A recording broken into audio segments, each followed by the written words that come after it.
ಈ ಮಾತು ಇವತ್ತು ದೇಶದ ಪ್ರಧಾನಮಂತ್ರಿ ನರೇಂದ್ರ ಮೋದಿಯವರಿಗೆ ತುಂಬ ಚೆನ್ನಾಗಿ ಅನ್ವಯಿಸುತ್ತೆ. ನೀವು ಸಾವಿರಾರು ಕೋಟಿ ಖರ್ಚು ಮಾಡಿ ಇಷ್ಟೇ ಪ್ರಚಾರ ಕೊಟ್ಟರು ಧೀರ ಶೂರ ಅಂತ ಹೇಳಿದ್ರು, ಆ ಸಂದರ್ಭ ಬಂದಾಗಲೇ ಗೊತ್ತಾಗೋದು ಈತ ಶೂರನ ಧೀರನ ರಣಹೇಡಿನ ಪುಕ್ಲನ ಅಂತ ಹೇಳ್ಬಿಟ್ಟು. ರಾಹುಲ್ ಗಾಂಧಿ ಸಂಸತ್ತಲ್ಲಿ ಒಂದು ಪುಸ್ತಕ ಮುಖಕ್ಕೆ ಹಿಡಿದ್ಬಿಟ್ಟು ಇದ್ರ ಬಗ್ಗೆ ಚರ್ಚೆ ಮಾಡೋಣ ಬನ್ನಿರಿ ಅಂದರೆ, ಆ ಚರ್ಚೆಯಿಂದ ಆ ಸತ್ಯದ ಮುಖಾಮುಖಿಯಿಂದ ತಪ್ಪಿಸ್ಕೊಳಕ್ಕೋಸ್ಕರ ಕೊಟ್ಟು ಕಾರಣ ಇದೆಯಲ್ಲ, ತುಂಬ ಅಸಹ್ಯದ ಕಾರಣ. ಜಗತ್ತಲ್ಲಿ ಯಾವುದೇ ಒಬ್ಬ ನಾಯಕ ಒಟ್ಟಿಗೆ ಅನ್ನ ತಿನ್ನೋ ನಾಯಕ ಈ ಥರ ಕಾರಣ ಕೊಡಲ್ಲ, ಇಷ್ಟು ಕೆಟ್ಟ ಕಾರಣ ಕೊಡಲ್ಲ. ಹೆಣ್ಣು ಮಕ್ಕಳು ಹೊಡೆದ್ಬಿಡ್ತಾರಂತೆ, ಹೆಣ್ಣು ಮಕ್ಕಳು ದಾಳಿ ಮಾಡಿಬಿಡ್ತಾರಂತೆ.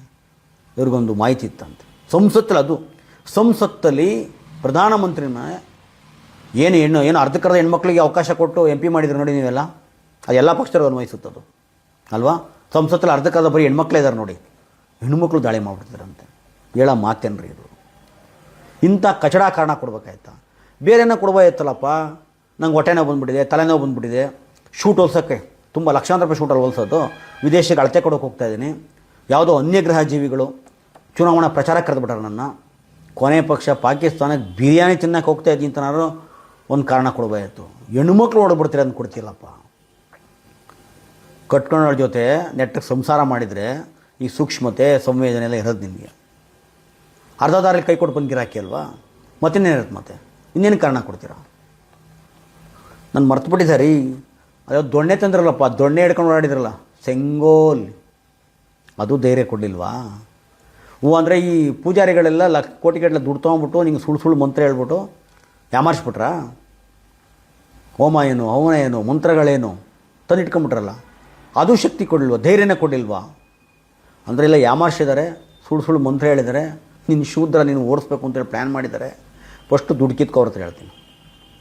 8,000 ಕೋಟಿ ಖರ್ಚು ಮಾಡಿ ಸಂಸತ್ತು ಮಾಡಿರೋದು ನೀನು ಒಂದು ಸೈಡು ಹರಿಕತೆ ಪುಂಗಕ್ಕಲ್ಲ, ಹರಿಕತೆ ಕೇಳೋಕ್ಕಲ್ಲ, ಚರ್ಚೆ ಮಾಡೋಕ್ಕೆ, ಜನಗಳ ಕಷ್ಟ ಸುಖವನ್ನು ಸಾಧಕ ಬಾಧಕಗಳನ್ನ ಚರ್ಚೆ ಮಾಡು ಅಂತ ಹೇಳಿದೆ.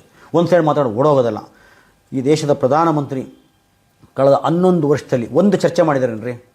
ಪುಲ್ವಾಮಾ, ಆಮೇಲೆ ಸಂಸತ್ ಭವನ ಅಟ್ಯಾಕ್ ಇರ್ಬೋದು, ಆ ಜಡ್ಜ್ ಮನೇಲಿ ಕೋಟಿ ದುಡ್ಡು ಸಿಕ್ತು ಅದ್ರ ಬಗ್ಗೆ ಇರ್ಬೋದು, ಆಪರೇಷನ್ ಸಿಂಧೂರ ಅಂತ ಶುರು ಮಾಡಿದರೆ ಇವ್ರು ಬಾಸ್ ಟ್ರಂಪ್ ಹೇಳ್ದ ಅಂತ ಹೇಳ್ಬಿಟ್ಟು ಅರ್ಧಕ್ಕೆ ನಿಲ್ಲಿಸ್ಬಿಟ್ರಿ, 2 ದಿವಸಕ್ಕೆ ನಿಲ್ಲಿಸ್ಬಿಟ್ರಿ ಅದನ್ನ.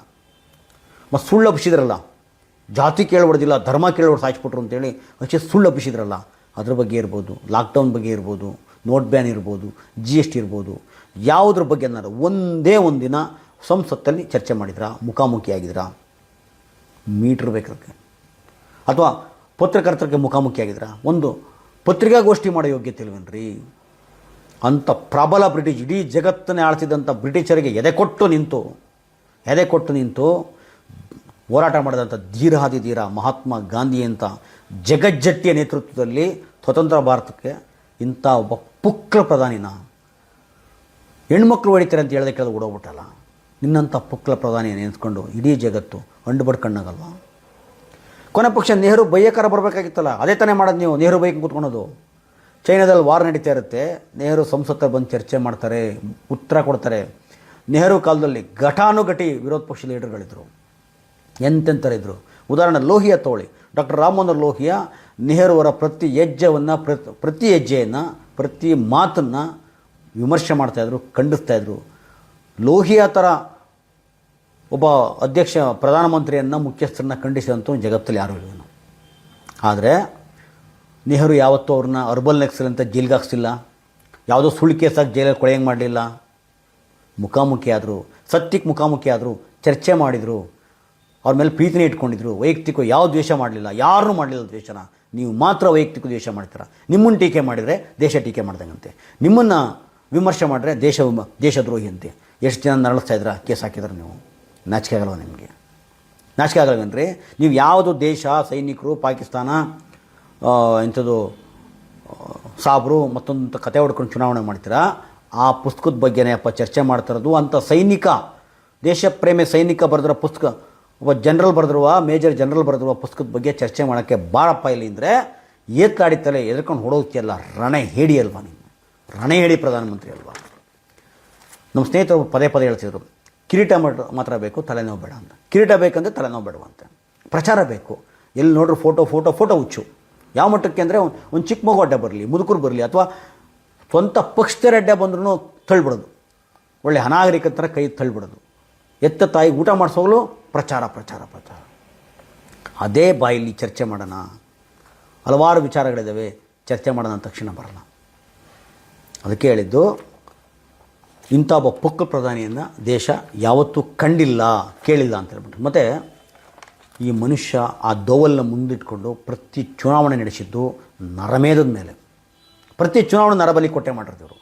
ಪುಲ್ವಾಮಾ ನೋಡಿದ್ರ, ಮಾತ್ರ ದೇಶ ಸಾಬ್ರು, ಚೈನಾ ಅಥವಾ ಇನ್ನು ಕ್ರಿಶ್ಚಿಯನ್ರು ಇದೇನು ಹೇಳ್ಕೊಂಡು ಹಲವಾರು ಬಲಿಗಳು ಕೊಟ್ಕೊಂಡೆ ದೇಶದಲ್ಲಿ ಇವತ್ತು ಚುನಾವಣೆ ಮಾಡಿದ್ದು. ಅಷ್ಟೇ ಅಲ್ಲ, ಆ BJP ಪಕ್ಷ ನಿಂತಿರೋದು ಇಲ್ಲಿ ತಳವರ್ಗದ ದಲಿತರ, ಶೂದ್ರ, ಈ ಅಮಾಯಕ ಹುಡುಗರನ್ನ ಧರ್ಮ ಮತ್ತೊಂದು ಅಂತೇಳಿ ಸುಳ್ಳು ತಲೆ ತುಂಬಿ ಇವ್ರ ಮಕ್ಕಳು ಮಾತ್ರ ವಿದೇಶದಲ್ಲಿ ಓದ್ಕೊಂಡು ಅವರೆಲ್ಲ ಬೀದಿಗಿಳಿಸಿ, ನ್ಯಾಯ ಜೊತೆ ಹೊಡೆದಾಡಕ್ಕಿಳಿಸಿ, ಕೇಸ್ ಹಾಕಿಸಿ, ಅವರ ಬದುಕನ್ನು ಮುರಾಬಟ್ಟೆ ಮಾಡಿ, ಸರ್ವನಾಶ ಮಾಡಿ, ಅವರ ರಕ್ತದಲ್ಲಿ ಇವತ್ತು ಈ ಪಕ್ಷ ಅಸ್ತಿತ್ವದಲ್ಲಿದೆ BJP. ಜನಗಳ ಕಷ್ಟ ಸುಖ ತಗೊಂಡು ಯಾವತ್ತೂ ಹೋರಾಟ ಮಾಡಿಲ್ಲ. ಇವತ್ತು ಅದೇ ಸೈನಿಕ ಬರೆದು ಪುಸ್ತಕದ ಬಗ್ಗೆ ಬಾರಪ್ಪಾಯಲ್ಲಿ ಚರ್ಚೆ ಮಾಡೋಣ ಅಂದರೆ, ಹೆಣ್ಣುಮಕ್ಳು ಹೊಡಿತಾರೆ ಅಂತ ಓಡೋಗ್ತಿಯಲ್ಲ, ನಿನ್ನಂಥ ರಣಹೇಡಿಯನ್ನು ಯಾವ ಥರ ನೋಡಿದ್ದೀರ? ಆಯಿತು, ಇವರಂತೂ ದೇಶ ಬಿಟ್ಟು ಹೋಗ್ಬಿಟ್ರು, ಮೋದಿ ದೇಶ ಬಿಟ್ಟು ಓಡೋಗ್ಬಿಟ್ರು. ಅವತ್ತು ಈ ಸ್ಪೀಕರ್ ಓಂ ಪ್ರಕಾಶ್ ಬಿರ್ಲಾ ಇದ್ದಾರಲ್ಲ, ಇವರು ವಿರೋಧ ಪಕ್ಷದಲ್ಲ ಕರೆದು, ಆಯ್ತು ಬನ್ನಿ ಚರ್ಚೆ ಮಾಡೋಣ, ನಾವು ಅವಕಾಶ ಕೊಡ್ತೀನಿ ಅಂತೇಳಿ ಹೇಳ್ತಾರೆ ಹಿಂದಿನ ದಿವಸ. ಆದರೆ ಮಾರನೇ ದಿವಸ ಚರ್ಚೆ ಮಾಡೋಕ್ಕೆ ಬಂದರೆ ಡೈವರ್ಟ್ ಮಾಡಿಬಿಟ್ಟು, ಗದ್ದಲ ಹೇಳಿಸ್ಬಿಟ್ಟು, ಆ ಸ್ಪೀಕರ್ ಸ್ಥಾನದಲ್ಲಿ ಸಂಧ್ಯಾ ರೈ ಅಂತ ಹೇಳ್ಬಿಟ್ಟು ಒಂದು ಹೆಣ್ಮಗಳನ್ನ ತಂದು ಕೂರಿಸ್ಬಿಟ್ಟು ಈ ಮನುಷ್ಯ ಪೇರೆ ಕಿತ್ಬಿಟ್ಟ. ಚೋರ್ ಗುರುಗೆ ಚಂಡಾಳ ಶಿಷ್ಯ ನೋಡಿ, ಈ ಚೋರ್ ಗುರು ಚಂಡಾಳ ಶಿಷ್ಯ ಕೇಳ್ದೆ ಓಡೋಗ್ಬಿಟ್ಟು. ನಮ್ಮ ವಿಜಯವಾಹಿನಿ ನ್ಯೂಸ್ ಚಾನೆಲ್ನಲ್ಲಿ ಪ್ರಮೋಷನ್, ಜಾಹೀರಾತು, ಅಡ್ವರ್ಟೈಸ್ಮೆಂಟ್ ನೀಡಲು ಸಂಪರ್ಕಿಸಿ 9535808456.